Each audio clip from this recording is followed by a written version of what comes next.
Last week saw the release of First Man, the latest movie about NASA and the space program. So on this episode of Technicolor Blood, we're going to talk about NASA and the space program.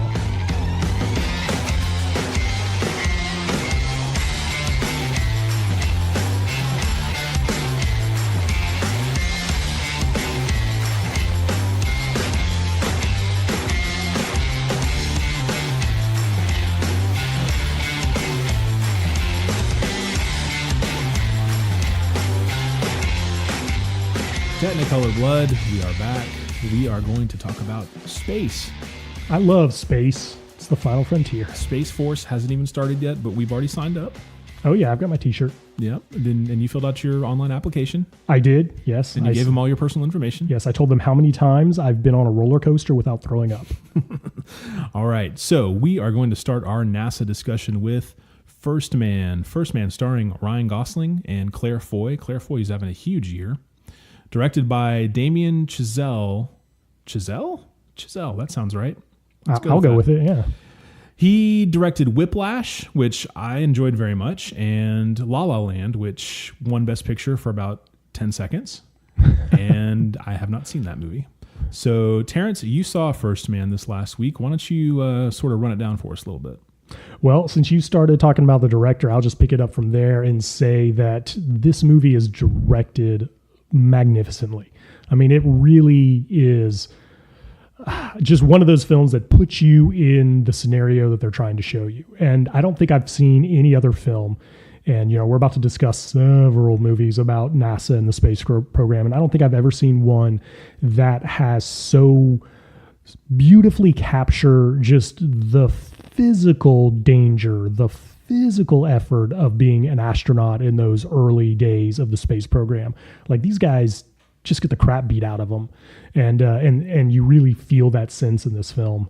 You know, the movie stars, like you said, Ryan Gosling, and he gives us one of his standard Ryan Gosling performances.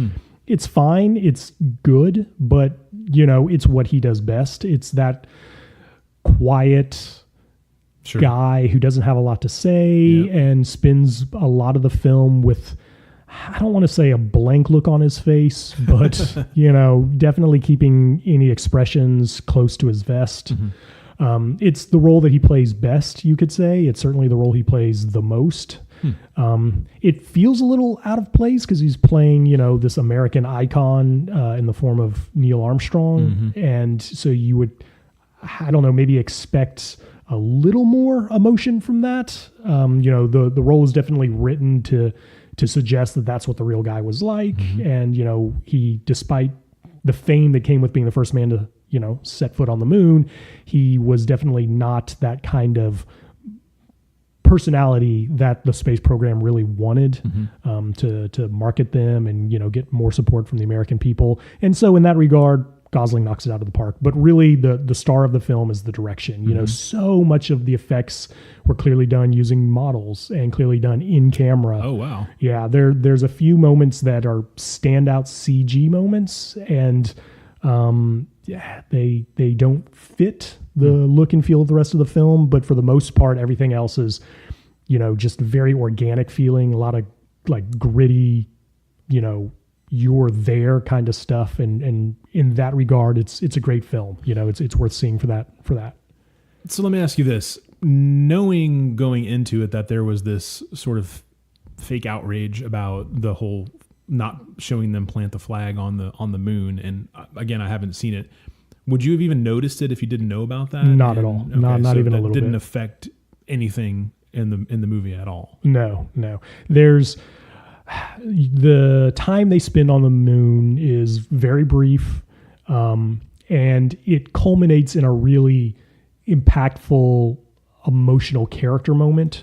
So the real stuff they were doing on the moon, it's, you know, just brushed over for the most part. You know, they're trying to tell the story of this man and his personal journey, and that is definitely the thing that takes the forefront at the end of the movie in the climax. So how much of the movie was heavy on the conflicts within NASA versus to him spending time with his family and preparing them for what he's about to do, that kind of thing. It's pretty evenly split between the family time and the NASA time. For me, that was a weak point for it. When you're telling the story of this enormous level of achievement and what this person does, I would have much preferred to have seen more of the film devoted to that aspect of it. They definitely wanted to show the impact of that space program and how dangerous it was, the impact that had on families and especially the wives. And I get that, and that's done well. Claire Foy as Armstrong's wife she's really good. The child actors that they have playing their kids as they age over the course of this film, they're all really well cast, and the director does a really good job of giving it a strong naturalistic feel.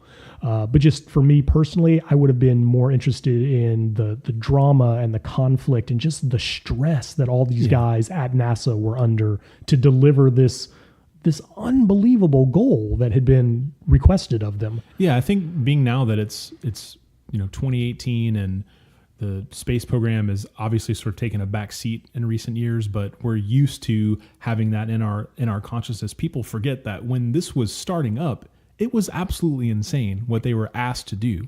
Right. And on such a short time frame too. Yeah. This movie is told to you, in the course of just a couple of years, they go from basically just trying to work out the kinks of being able to put men on rockets and send them into space to putting a man on the moon. Nothing in our world today moves that fast. Yeah, there's no logical leap from one thing to the other there. Yeah, absolutely. I wouldn't even be surprised to find out that it took longer for this film to get made than it actually took for NASA to put a man on the moon. That's right. All right. Yeah. And I guess another question I had, how obviously it's not really a spoiler thing because we all know what happens with Neil Armstrong and it's about his life. How far beyond the moon landing do they take the events of the film? That's very much the climax of the film. Okay. And you get... Is it told out of sequence? No. Okay. It follows the chronological telling of the story. It really is... First Man is a great title for the film because it really is just this window of time in Neil Armstrong's life that starts just a little bit before he gets chosen to continue into the Apollo program and ends just after the culmination of what the Apollo program was all about, which was putting Americans on the moon. So the direction you mentioned, obviously I assume for the most part what you're talking about is the stuff that was shot for the actual trip to the moon, but did he have as much care and attention to the stuff that took place on Earth? And he did absolutely. And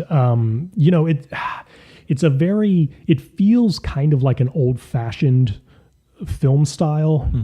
Everything is handheld. There's clearly not a Steadicam ever used at any point in it. Like I said, the CG is kept to an absolute minimum. And even when it is used, they did their best to not make it slick.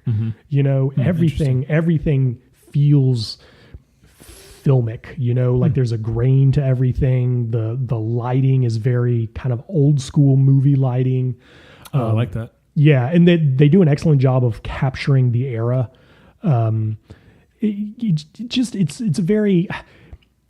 I want to use the word earthy, but you're talking about the space program, so that seems like the wrong term to use, but that's definitely the feel of the film. And that extends to the actors' performances too. That like nobody has like a grandiose moment. Nobody's given the chance to be hysterical or to be overly dramatic. And this is the 60s, right? This is when people kept their emotions deeply in check, especially men, and you see that in this film. That's all conveyed really, really well. And definitely one you want to see on the big screen. I would say yes, but because none of the effects are effects designed to draw attention to them, it's not necessary to see it on the big screen. You could watch it on your television and get the same effect. And that's what I liked about it. Like, there are very few shots where you even get this wide angle shot of space or of a rocket. Like everything is handheld camera following the humans into and out of everything. It's a human drama. Great. Yeah, that's definitely one I want to check out sometime soon here. I wonder if you would like Whiplash. I kind of think you might like Whiplash. It's a small, very small concept of a movie. It's about J.K. Simmons is a drum instructor, and the finale of that movie, you would never think, considering what the event is that's happening at the end of the movie, that would be dramatic or intense, but it is so intensely dramatic at the end. Wow, yeah. And I never saw that coming. But anyway, this is a NASA episode. I just wanted to throw that little nugget out there since you enjoyed the direction so much. Yeah, maybe one of the highest compliments you can pay to a director is when you see one of his films, do you want to go back and see all of his films? Right. And that's definitely the case with Chazelle after seeing First Man. And have you seen La La Land? I have not. No, I haven't. Okay. All right. Let's move on to the next one. The next one on our list here, I think, is one of those sort of under the radar, underrated movies that doesn't get a whole lot of love, but I remember very fondly, is The Right Stuff from 1983. Yeah, I would argue that's probably the best NASA movie ever made. It's old now, it's from 1983, but it still holds up remarkably well. And it's another movie that, it explores the early days of the space program, so long before the Apollo program. And it's very character driven, just it's following these particular astronauts through that program and the grueling ordeal that they have to go through and how it affects their families. A lot of the things that First Man covers as well. But it does it in the shadow of movies like Star Wars and the Star Trek films, movies that were giving you this very cinematic version of space. This is another movie where most of the effects are done in camera. It's all designed to merge that fantastical footage with archival footage in sort of a seamless way. And I think it holds up really, really well. I would recommend it to anyone who's never seen it. And it has one of those iconic shots in it that has been replicated over and over again. Yes. And I think a lot of people mistakenly attribute this to Quentin Tarantino and Reservoir Dogs, right? With the famously the 4 or 5 guys walking towards camera. No, that shot is actually from The Right Stuff. Yeah, in fact, in Hollywood, that's often referred to as the Right Stuff shot. Yeah, at least Hollywood gets it right. Yeah. So directors will use that as shorthand to explain to the cast and crew what they want from that shot. For people at home who are having a hard time imagining what that is, famously in The Right Stuff, it's a scene where all of the astronauts for the first time are in their astronaut spacesuits, and the shot is framed with them walking in a line, filling the screen, walking toward the camera in slow motion with dramatic music playing in the background. And that shot has now been repeated in movie after movie after movie. In fact, I guarantee you've seen that shot in a movie that you've watched just within the last year. It's used so frequently. It's, the line of heroes walking slowly, dramatically toward the camera, toward you, the viewer. In Every slow motion. comic book movie ever made, basically. Yes, absolutely. No question there. Yeah, so that's a great. Before we get too far away from it, just wanted to mention some of the cast. Ed Harris, always good. Always good, yes. Dennis Quaid at the height of his career. Yeah. Lance Henriksen was in that, which you may know best as Bishop from Alien. And is directed by Philip Kaufman, who directed the old Invasion of the Body Snatchers movie from way back when, Rising Sun, and that Quills that was about the Marquis de Sade. I don't know if you ever saw that one. That was extremely disturbing. Oh, as it should be if it's going to be about the Marquis de Sade. Yes, starred, I believe, Jeffrey Rush. Ah, interesting. Okay. That's sort of his little career comeback where he was the star of a couple of movies for a few years and then disappeared again. So yeah, that's a great one. I wish I remembered it more than I do, but I remember the iconic shot. I remember all the stuff with, I thought they handled the stuff with the families really well in that one. And I just don't think that movie gets its due, which is I guess one of the reasons why we're talking about it right now. Yeah. And being from Houston, I always remember the sequence that takes place inside the Astrodome. I don't remember that. Yeah, there's like a big kind of like victory celebration for the astronauts, and they throw this big scoreboard. Yeah, and they have a big barbecue inside the Astrodome. Of course, barbecue. All right. So if we've exhausted our talk on the right stuff, next one up that I have here is a more recent entry called Hidden Figures from 2016. This was another Oscar-nominated movie. Yeah.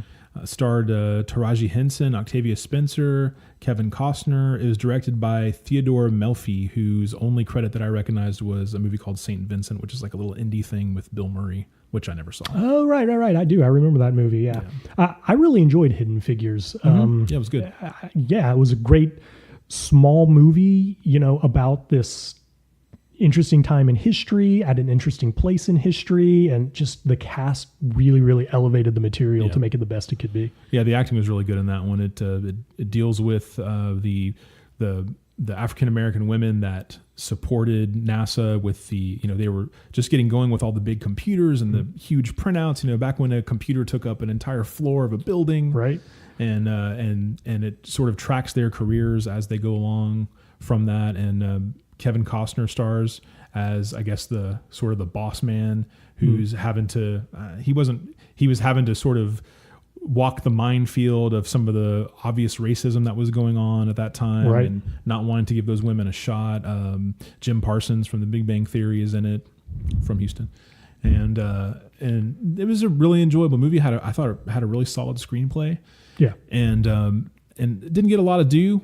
Well, I guess it got a lot of Oscar buzz, but it kind of came and went. But I thought it was a pretty solid movie. Yeah, I feel like, unfortunately, that film was sort of viewed as a film that is just for women or is just for African Americans, and it's not that at all. I mean, it's just a good movie that if you just enjoy dramas or if you enjoy character films, I would highly recommend it to anyone who hasn't seen it. It's well worth checking out. Yeah, the thing I always remember when I think about that movie is the one character who, she's constantly, again, fighting all the obvious racism and then some of the, less obvious racism going on. And she has to use unfortunately, she has to use the quote unquote colored restroom. So she will have to get all her stuff, go all the way across the campus to use a restroom, come all the way back, never once complains about it until she explodes, sort of eventually she has to let it all go, but she doesn't bitch about it. She doesn't whine about it. She doesn't use it as a crutch. She doesn't try to get anyone in trouble over it. She just deals with it. She does her thing. She does her job, starts impressing people. And eventually she just sort of loses it on that kind of that entire floor of people. Yeah. When she, lets it be known that she's been made to do all the stuff that she hasn't, that she shouldn't have to do.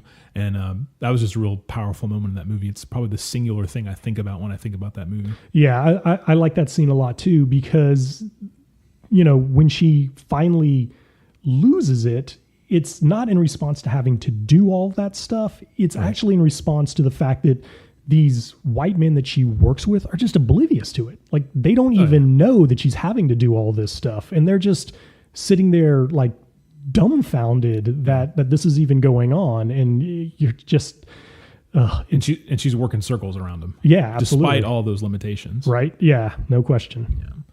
So that's a really great recent one. Another one on here, maybe the first one that may have came to your mind when you heard we were going to do a NASA episode, is Apollo 13.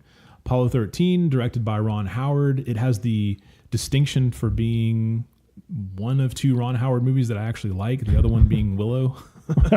In that case, it's definitely his best movie.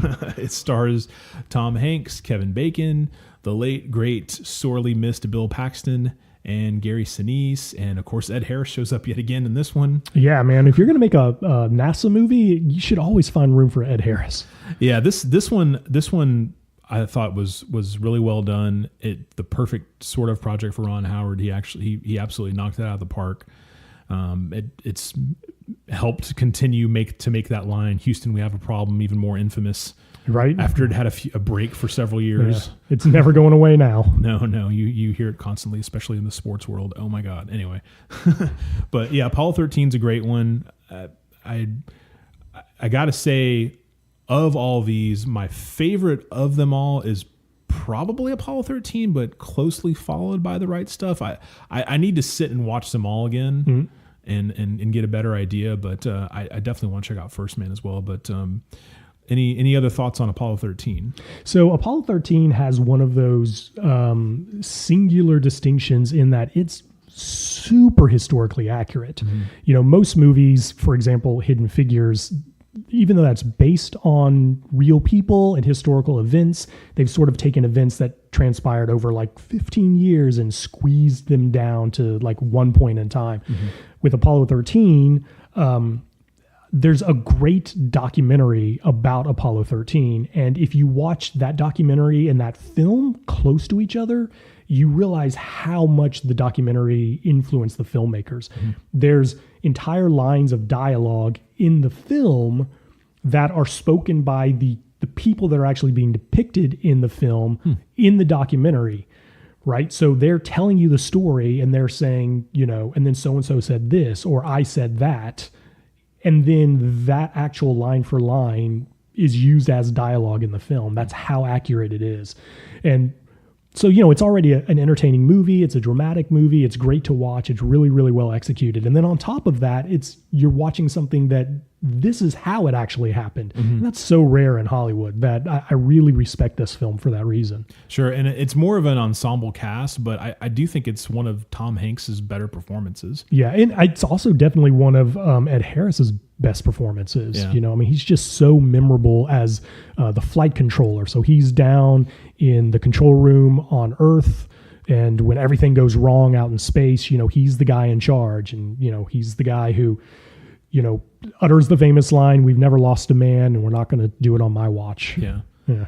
Yep. That's a great one. I really think that's one of those movies that just once in a great while. And you know, if you listen to the show long enough from past episodes and going into the future, I mention this once in a while. There's that movie that comes along once in a while that has, for whatever reason, the perfect directors matched up with the perfect cast, screenplay, and it all just comes together. And I feel like Apollo 13 is one of those movies. Yeah, I agree with that completely. And, you know, it's also worth noting that its special effects were state of the art at the time. Like, Right. You know, you watch that movie and you have to appreciate that when people saw it in theaters, they thought they were watching cleaned up archival footage of these rocket launches, but they are completely created for the film. It's, you know, just really excellent model work, you know, in the era before everything could be done on a computer. So one thing that all of these movies have in common is that despite when they were made, they all take place sort of around the same time. Yes. So my question to you is, what other events in NASA history, current, past, would you like to see made into a movie? Man, that is such a great question. And of course, I'm no NASA historian. So, man, the thing that's on the tip of my brain at the moment is just what's going on right now. You know, at this point in history, we have a situation where the most recent attempt to send additional astronauts to the International Space Station failed. Those astronauts were not able to go up. As a result of that, the additional supplies and food that were to go with them up to the space station were not able to go. So as it is at this exact moment in time, there's a crew up there that is running low on supplies, and the ones that were due to rotate out are stuck there, so they're extending their stay longer. The space station has an escape capsule, essentially, a Soyuz capsule that's permanently docked there, but that can't stay attached indefinitely. They have to return it to Earth periodically for whatever reason. The batteries run down or whatever that situation is. So there's this weird situation where the investigation into what caused the recent rocket failure is probably going to exceed the amount of time that escape capsule can be docked on the space station. What that means is the crew that is currently up there is probably going to have to board the escape capsule, fly it down to Earth, and that will leave the International Space Station unmanned for some extended period of time. Which is where all movies should start. Absolutely. Like, that is the perfect setup for a fantastic movie. Yeah. Good pull there. Did they ever make a movie that was specifically about just the space race against the Soviets way back in the day that wasn't about the actual launches and the tests and all that, but actually about the background, like the spy versus spy stuff, trying to gain information. Like looking at that now through the lens of 50 years later, or however long it's been. Wow, it's really been that long. Yeah, I feel like there's probably enough history there where they could really put together a nice, almost like a spy thriller. Yeah, completely based in reality about that'd be fantastic. What happened with the actual space race, like the politics of it, the people going over the border, the spy planes taking pictures, like all that stuff. I would be super intrigued to see that. I do know that the space program was used as a backdrop for a couple of the classic James Bond films. Notably Moonraker. Yes, but Moonraker. Let's not talk about that one right now. Is Moonraker on the list? No, it is not on the list. Okay, are you sure you don't want to talk about it? Okay. Also some of the other ones. So in that regard, it has seen its place in some spy movies. You know what I would be super curious to see is I would love to see a Russian film about the space race, about one of their huge accomplishments, to see the other side of that coin. I think that would be fantastic. I would definitely watch that. I'm sure they've made some. How do you go about finding that? Like, can you get a hold of one of those films? Has one ever been good enough that it was released into the West in some way? Yeah. And I'm always intrigued by, what they say about the latest technology is always gobbled up by the military, which, the military is not the space program, is not NASA, but, obviously NASA is always at the forefront of technology as well. Right. So they are the ones right now that know what all the crazy technology coming down the pike is going to be. So a little bit of speculative fiction about how different the space program could be just 20 years from now if they restart the damn thing, right, would be very intriguing to me. I'm kind of surprised that they haven't made more movies about the two shuttle disasters. I don't think there's a thirst to see those, but considering how now every bad thing that happens in the world gets a movie made about it, every terrorist attack gets a movie and two documentaries, I'm kind of surprised there hasn't been more about the Challenger in Colombia, I think was the other one.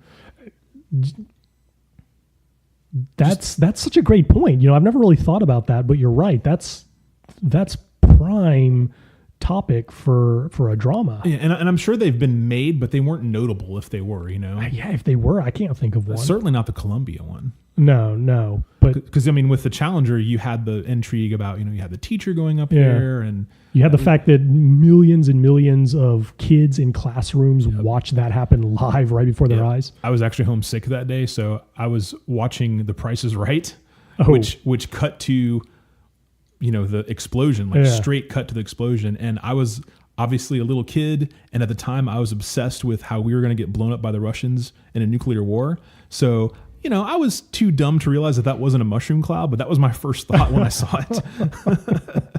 I see where you're going with this. They should make a movie about you. Yeah. So that would be interesting. And all these years have passed since some of those things have happened. I would really like to see that. But I also, like I said, I would love to see a bit of reality-based speculative fiction about what the next phase of the space program could be, other than just going up and down to the space station. Yeah, you bringing up the space shuttles makes me want to just see a really well-made movie set during the shuttle era of NASA. I mean, I know that maybe the accomplishments of that time were not as iconic as, obviously putting a man on the moon or doing battle with the Russians to try to win the space race. But I just think that still the technology of that time is so fascinating. And I would be really curious to see a film set in that era. I think it would be fun to see a depiction of astronauts in the space program. I guess there was Space Camp. Space Camp. Yes, there was. I vaguely remember that. Yeah, and the little-known documentary Armageddon. Oh God. No, let's not. No. Yeah, no, you're opening up a hole in that I don't want to know. Yeah, clearly we've reached the end of this topic. Yes, we've exhausted this. So we appreciate you guys listening. As always, another one of our little forays into a single topic episode. We'll continue to do these. Hope you enjoyed it. You can hit us up on Twitter at TechBloodPod. Let us know what you think. Give us any feedback you like. Yell at us for the movies we forgot. And with that, we will see you on the next one. Yeah, and if you get the chance to see First Man, I would highly recommend it, especially before award season, because I guarantee you, at the very least, the director is going to get a nod. No doubt about it. All right. Thanks for listening, guys. All right. Talk to you next time. Thank you.